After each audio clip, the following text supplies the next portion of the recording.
Good morning, students. Today we are going to start the next chapter, chapter 10, that is vectors. In physics, you must have read about vectors, how we represent vectors, how we calculate its magnitude, how we add two vectors, how we take dot product and cross product of two vectors. So let us see the definition of vector first. Vector, those quantities which have magnitude as well as direction are called vector quantities or vectors. तो physics में आपने बहुत सारी quantities पढ़ा है, मास, acceleration, velocity, momentum, फ्रिक्शनी force हो गया। तो जितनी भी ये सारी क्वांटिटीज़ हैं उसमें कुछ क्वांटिटीज़ होती हैं जिनको रिप्रेजेंट करने के लिए केवल मैग्नीट्यूड की ज़रूरत होती है, जबकि कुछ क्वांटिटीज़ ऐसी होती है जिनको रिप्रेजेंट करने के लिए हमें magnitude as well as direction दोनों चाहिए होता है। तो ऐसी क्वांटिटीज़ जिसमें मैग्नीट्यूड और डायरेक्शन दोनों होता है, ऐसी क्वांटिटी को हम कहते हैं vector. For example velocity, displacement, force. तो ये सारी जो क्वांटिटीज़ हैं ये वेक्टर क्वांटिटीज़ है, जबकि मास, टाइम, डिस्टेंस ये क्वांटिटीज़ स्केलर क्वांटिटीज़ हैं। तो वेक्टर क्वांटिटीज़ को रिप्रेजेंट करने के लिए हम एक स्मॉल लेटर यूज़ करते हैं और उसके ऊपर एरो या बार यूज़ करते हैं। किसी भी वेक्टर को रिप्रेजेंट करने के लिए स्मॉल लेटर को यूज़ करते हैं और उसके ऊपर एक एरो या बार ड्रॉ कर देते हैं। और अगर हमें डायरेक्टेड लाइन सेगमेंट कोई मिल जाए जिसके इनिशियल पॉइंट और टर्मिनल पॉइंट गिवन हो, मान लिया ये ए बी एक डायरेक्टेड लाइन सेगमेंट है, इसका इनिशियल पॉइंट है ए और टर्मिनल पॉइंट है बी, तो इसको ए बी को बोलेंगे कि ये डायरेक्टेड लाइन सेगमेंट है। इसकी लेंथ फिक्स है और डायरेक्शन भी फिक्स है।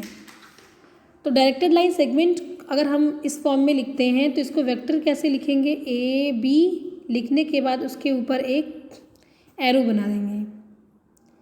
तो एक तरीका हो गया ये स्मॉल लेटर से यूज़ करने का, और अगर इनिशियल पॉइंट और टर्मिनल पॉइंट वेक्टर का पता है तो उसको यूज़ करके भी हम वेक्टर को रिप्रेजेंट कर सकते हैं।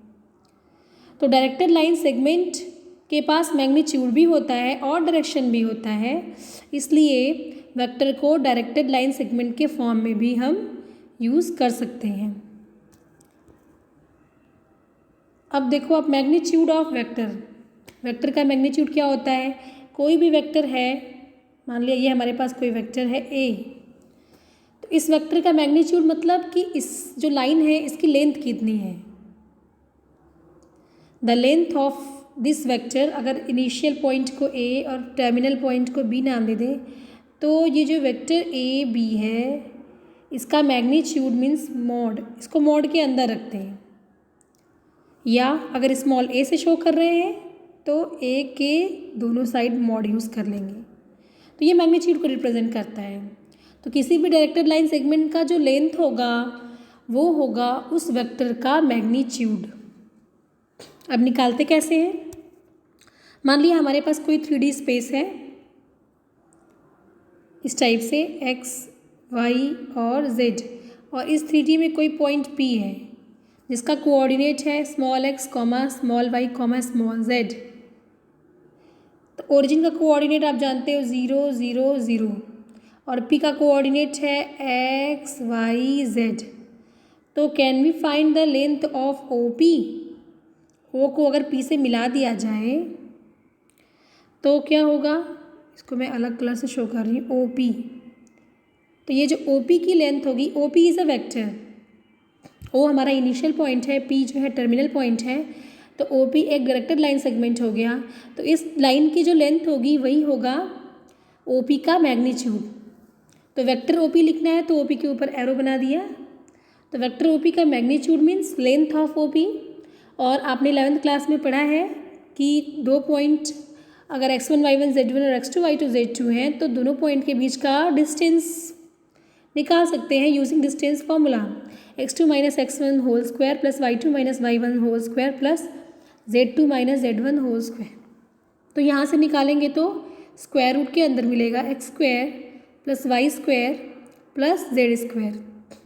मीन्स कि अगर हमें कोई भी पॉइंट दिया हुआ है, उसका कोऑर्डिनेट पता है, तो उसका पोजीशन वेक्टर निकाल सकते हैं। पोजीशन वेक्टर मतलब कि उसका ओरिजिन से क्या पोजीशन है, ओरिजिन के रेफरेंस में उस पॉइंट का पोजीशन कहाँ है, उसमें x coordinate, y coordinate, z coordinate क्या है। तो ओपी अगर निकाल लेंगे, ओपी की लेंथ, तो वही होगा उस वेक्टर का मैग्नीट्यूड। अभी तो हमें सीखना है कि किसी वेक्टर को अगर 3D में कोई पॉइंट P दिया है एक्स वाई जेड, तो उसे वेक्टर के फॉर्म में कैसे लिखते हैं, उसको अभी आगे पढ़ेंगे। अभी फ़िलहाल मैग्नीट्यूड को समझ लेते हैं कि मैग्नीट्यूड अगर पॉइंट दिया हुआ है तो मैग्नीट्यूड निकालने के लिए simply square root of X square plus Y square plus Z square करेंगे। तो ओरिजिन के रिस्पेक्ट में उस पॉइंट का जो डिस्टेंस होगा वही होगा उस वेक्टर का मैग्नीट्यूड। इसके बाद ये बहुत इंपॉर्टेंट है, डायरेक्शन कोसाइन। डायरेक्शन कोसाइन क्या होता है, आपको फॉर्म ये फिगर दिख रहा होगा। इसमें X Y Z are 3 mutually perpendicular axis. P is a point in 3-dimensional space. Let coordinate of P be x, y, z, and coordinate of origin is 0, 0, 0.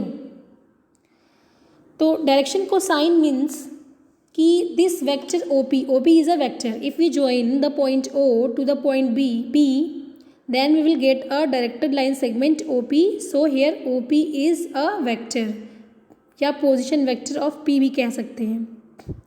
तो ये जो OP वेक्टर है ये एक्स एक्सिस, वाई एक्सिस और Z axis से कुछ angle form कर रहा है, कुछ एंगल पे इंक्लाइंड है। तो मान लिया कि एक्स एक्सिस से अल्फ़ा एंगल बना रहा है, वाई एक्सिस से बीटा एंगल पे इंक्लाइंड है और जेड एक्सिस से गामा एंगल। तो ये जो अल्फ़ा बीटा गामा है ये स्पेस में एंगल बन रहे हैं, these are not on the plane actually. तो ये जो अल्फ़ा बीटा गामा है इनके कोसाइन को हम बोलते हैं direction cosine. Means if OP makes alpha angle alpha with X axis then cos alpha comma and OP makes angle beta with Y axis then cos beta comma and this vector OP makes suppose gamma angle gamma with Z axis then cos gamma. तो ये जो हमने cos alpha cos beta cos gamma लिखा है, this is direction cosine. समझ में आया आप लोगों को? यानी कि अगर हमें कोई पॉइंट दिया हुआ है P 3D में, उसको ओरिजिन से मिला देंगे, OP वेक्टर मिलेगा। वो OP वेक्टर अगर एक्स एक्सिस से अल्फ़ा एंगल बनाता है, वाई एक्सिस से बीटा और जेड एक्सिस से गामा, तो ये जो cos alpha cos beta cos gamma है इसे ही हम कहते हैं direction cosine of that vector OP। तो OP का डायरेक्शन कोसाइन हो गया cos alpha cos beta cos gamma. Cos alpha को L से शो करते हैं, कॉस बीटा को M और कॉस गामा को N। यानी डायरेक्शन कोसाइन को हम लिखते हैं LMN, where L is cos alpha, M is cos beta and N is cos gamma. अब LMN में एक रिलेशन भी है, वो रिलेशन क्या है?